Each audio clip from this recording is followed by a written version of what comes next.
Good morning all of you. Welcome to my free education channel tips में आपका स्वागत है। मैं कुलदीप सर आज नई वीडियो के साथ आपके सामने उपस्थित हुआ हूँ। पिछले वीडियो में हमने बता रखा था कि अफर्मेटिव, नेगेटिव और इंट्रोगेटिव सेंटेंस को कैसे पैसिव से एक्टिव वॉइस से पैसिव वॉइस में बदलते हैं और पैसिव से एक्टिव वॉइस में बदलते हैं। लेकिन आज हम बात करेंगे कि इंपेरेटिव सेंटेंस को कैसे पैसिव वॉइस से एक्टिव वॉइस में और एक्टिव वॉइस को कैसे पैसिव वॉइस में बदलते हैं। आइए देखते हैं। इंपेरेटिव सेंटेंस को पैसिव वॉइस में बदलना। पहले very first we need to know what is the definition of imperative sentence. तो सबसे पहले हम बताएंगे इंपेरेटिव सेंटेंस किसे कहते हैं, इसकी परिभाषा क्या है। तो इंपेरेटिव सेंटेंस की हिंदी होती आज्ञासूचक वाक्य। इसकी परिभाषा क्या होगी? जो वाक्य आज्ञा देता है, प्रार्थना करता है और सलाह देता है तो उसे हम इंपेरेटिव सेंटेंस अर्थात आज्ञासूचक वाक्य कहते हैं। इस वाक्य का सब्जेक्ट सदैव ये होता है जो आमतौर पर छिपा होता है। इसके छिपे होने पर इस इंपेरेटिव वाक्य की शुरुआत जो है क्रिया के फर्स्ट फॉर्म से होती है या डू नॉट प्लस क्रिया के फर्स्ट फॉर्म से होती है। तो आइए समझते हैं। हम देख लेते हैं। पहले बिंदु दिए हुए हैं। यदि इंपेरेटिव सेंटेंस में कहीं पर आदर सूचक शब्द सर, प्लीज, मैडम आए तो नीचे लिखे सूत्र की सहायता से पैसिव वॉइस में बदलते हैं। सूत्र क्या है? यू आर रिक्वेस्टेड टू या not two plus remaining words of the sentence. मतलब इतना लिखेंगे और जो वाक्य का शेष शब्द होगा उसको जो कहते हैं उतार देंगे। तो एग्जांपल के तौर से आप पहले समझते हैं। चलिए, जैसे प्लीज कम हियर।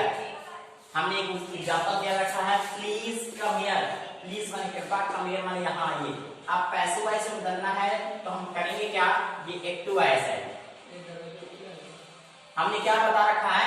यदि इंपेरेटिव सेंटेंस में कहीं देखिए मुक्रिया का फर्स्ट फॉर्म आपको दिखाई दे रहा है, इसका सब्जेक्ट इमेज जो आपको लुक है दिखाई नहीं दे रहा है। तो करेंगे क्या कि हमने बता रखा है यदि इंपेरेटिव सेंटेंस में कहीं पर सर, प्लीज, मैडम आए तो पैसिव वॉइस में करते क्या है? इसमें जब प्लीज दिया है तो हम क्या करेंगे? यू आर रिक्वेस्टेड टू या नॉट टू लिखकर remaining words of the sentence कर देंगे। लेकिन ध्यान रखिएगा, अगर इंपेरेटिव सेंटेंस में डू नॉट लगा हुआ है, यदि इंपेरेटिव सेंटेंस में डू नॉट लगा हुआ है तो हम नॉट टू का प्रयोग करेंगे।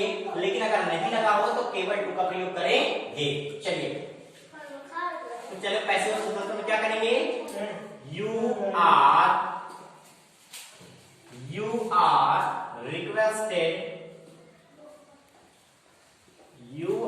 रिक्वेस्टेड। अब इसमें डू नॉट लगा दें, क्या नॉट लगा दें या नॉट लगा दें?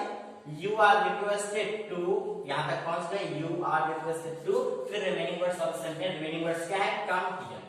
हम इसको जो करते हैं उतार देंगे, पैसिव वॉइस करते हैं। समझ आ रहा होगा? चलिए दूसरा उदाहरण लेते हैं।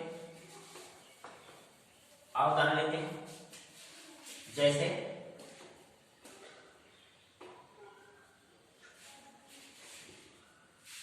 Give us homework, madam. ये एक्टिव वॉइस हुआ, इंपेरेटिव सेंटेंस का एक्टिव वॉइस है। अब इसको पैसिव वॉइस में बदलने से हम क्या करेंगे? यू आर रिक्वेस्टेड टू, उसके बाद पूरा का पूरा यहां से हम इतने उतार देंगे। Give us homework. लेकिन एक चीज ध्यान रखेंगे, जो आदर सूचक शब्द सर, प्लीज, मैडम होगा उसको हम हटा देते हैं। पैसिव वॉइस ये बदल गया। आशा समझ में आ रहा होगा। पहली वाली ऊपर वाला बिंदु आपको समझ में आया होगा। चलिए नीचे वाली बिंदु बात करते हैं। कहता है यदि इंपेरेटिव सेंटेंस में आदर सूचक शब्द सर, प्लीज, मैडम ना हो तो मुख्य क्रिया से क्या किसको का प्रश्न कराकर ऑब्जेक्ट तलाश दे। ऑब्जेक्ट के मिल जाने पर इस सूत्र की सहायता से पैसिव वॉइस में बदलते हैं। सूत्र क्या है? लेट ऑब्जेक्ट बी या not be plus main verb की third form plus other words. अथवा दूसरा क्या है? बोला ऑब्जेक्ट शुड बी या not be, should plus be या नॉट बी क्रिया का third form plus other words. इस सूत्र की सहायता से हम पैसिव वॉइस बदलते हैं इंपेरेटिव सेंटेंस में, लेकिन कब? जब इंपेरेटिव सेंटेंस में आदर्शसूचक शब्द सर प्लीज मैडम नहीं होगा तब। चलिए एग्जांपल के माध्यम से समझते हैं, आइए देखते हैं। जैसे एग्जांपल ले रहे हैं,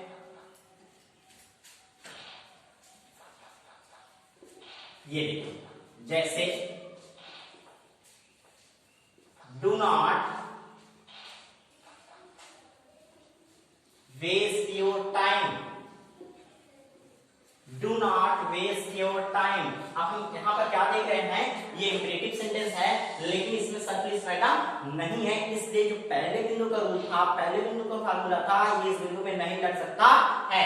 हम इस रूल की सहायता से तो क्या करेंगे, हम क्या करेंगे, मुक्रिया से क्या किसको का प्लस कराकर हम ऑब्जेक्ट लाएंगे। मुक्रिया कहां पर है, एक चीज जान लीजिए, इंपेरेटिव सेंटेंस में यदि डू नॉट लगा हुआ है तो मुख्य क्रिया तीसरे स्थान पर होती है, और यदि डू नॉट नहीं लगा हुआ तो मुख्य क्रिया पहले स्थान पर होती है। तो यहाँ डू नॉट लगा हुआ है इसलिए मुख्य क्रिया किस स्थान पर, तीसरे।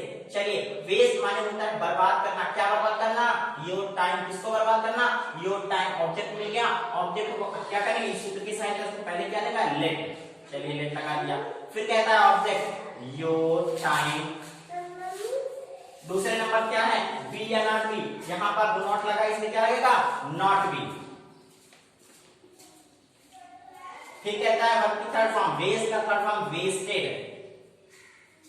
और फिर कहता है remaining words of the sentence कुछ है ही नहीं, हमने इसको उतार दिया, ये पैसिव वॉइस में बदल गया। अब ध्यान रखिए, जब यहां नॉट बी आ गया तो ये डू नॉट को हम हटा देते हैं। चलिए एक एग्जांपल और लेते हैं, जैसे डू इट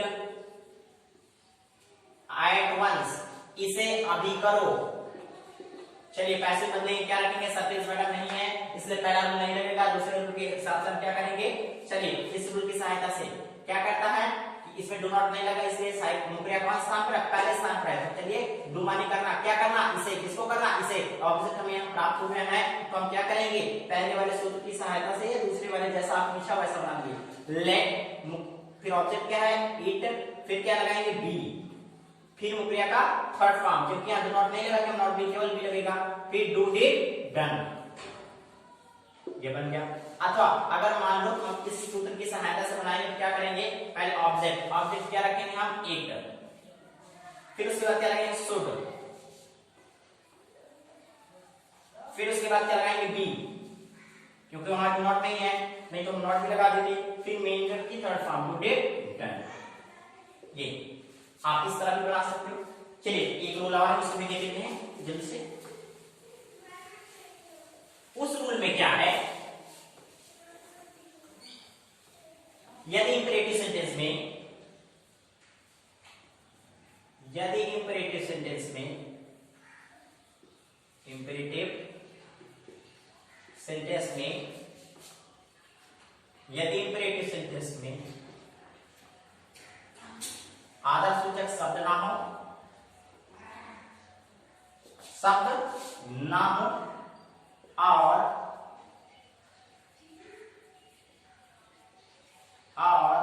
मुख्य क्रिया से, मुख्य क्रिया से क्या, किसको का प्रश्न कराने पर ऑब्जेक्ट भी ना मिले तो, मिले तो हम इस सूत्र की सहायता से पैसिव वॉइस बनाते हैं। सूत्र क्या है, यू आर ऑर्डर्ड टू या नॉट टू प्लस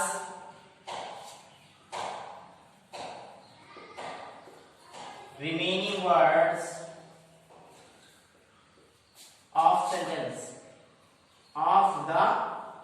सेंटेंस इस तरह से। अथवा एक और है, और यू आर एडवाइज्ड टू या not two plus remaining words of the sentence। ऐसे बना देंगे, लेकिन जब हम इसको बनाएंगे तो हम कैसे वाक्य के भाव के अनुसार बनाएंगे। यदि वाक्य में शला होगी तो you are requested, you are advised से बना लेंगे, और यदि ऑर्डर होगा तो ऑर्डर से बना लेंगे। चलिए एग्जांपल देखते हैं, जल्दी से एग्जांपल देख लेते हैं। चलिए जैसे do not go into deep water, ये क्यों हुआ? इसकी हिंदी है do not go into deep water, गहरे पानी में मत जाओ। इसमें ना तो सर प्लीज मैडम है, पहला रूल नहीं लग सकता। इस वाक्य में हम ऑब्जेक्ट तलाशते हैं। चलिए पहले ऑब्जेक्ट देखते हैं, अगर ऑब्जेक्ट मिल जाएगा तो उससे सूत्र की सहायता बना लेंगे। गो माने जाना, क्या जाना, किसको जाना, इसका मतलब ऑब्जेक्ट नहीं है। तीसरे रूल में क्या है, आप बताइए do not go into deep water, कहता है गहरे पानी में जाओ, तो ये सलाह हुई कि ऑर्डर हुआ?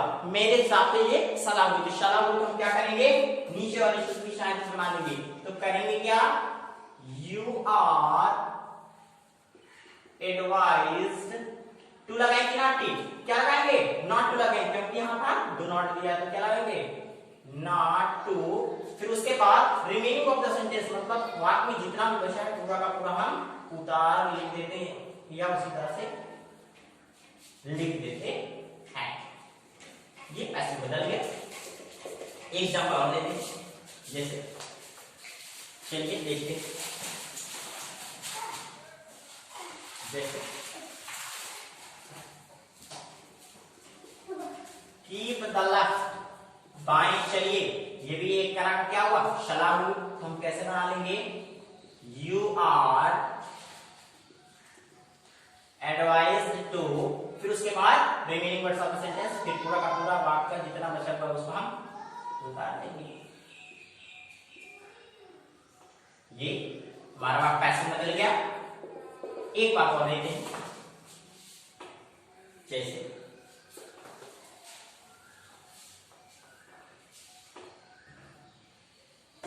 complete my work soon, इसके लिए complete my work soon, मेरे काम को जल्दी पूरा करिए, ये आपका हुआ एक्टिव वॉइस। अब पैसे बदलना है, आई एम वेरी सॉरी, ये एग्जांपल दूसरे रूल में लग सकता है, तीसरे वाले में बनाना है। क्या हो जाएगा, कम हियर, क्या हो जाएगा, कम हियर। आप ध्यान रखेंगे इसमें क्या है कि ना तो सर्विस मैडम लगा हुआ है, ना ही और क्रिया से क्या किसका प्रश्न का ऑब्जेक्ट मिल रहा है। जैसे करा रहे हैं कम आने आना, क्या आना, कोई तरह नहीं, किसको आना, कोई, इसका मतलब ऑब्जेक्ट नहीं, किसे आप रूल की सहायता से बनाने में पैसे। तो कैसे हो जाएगा, कोई व्यक्ति कह रहा है कम हियर, कोई व्यक्ति आदेश दे रहा है कि यहाँ ऑर्डर हुआ, तो हम पैसिव वॉइस कैसे बना देंगे, you are ordered to come here, ये भी पैसिव मतलब है। मैंने सारे रूल्स बता दिए इंपरेटिव सेंटेंस के, 3 रूल थे, 3 रूल को बता दिए, एग्जांपल के साथ में बता दिया। मुझे आशा है कि आपको वीडियो पसंद आया होगा। आपको जो समझ नहीं आया मेरे वीडियो कमेंट करिए, प्लीज मेरे वीडियो को लाइक करिए, सब्सक्राइब करिए, बेल आइकन जरूर दबाइए, ताकि जैसे मैं नई वीडियो अपलोड करूं आपको नोटिफिकेशन तुरंत मिल जाए। ठीक है ना, थैंक्स फॉर वॉचिंग।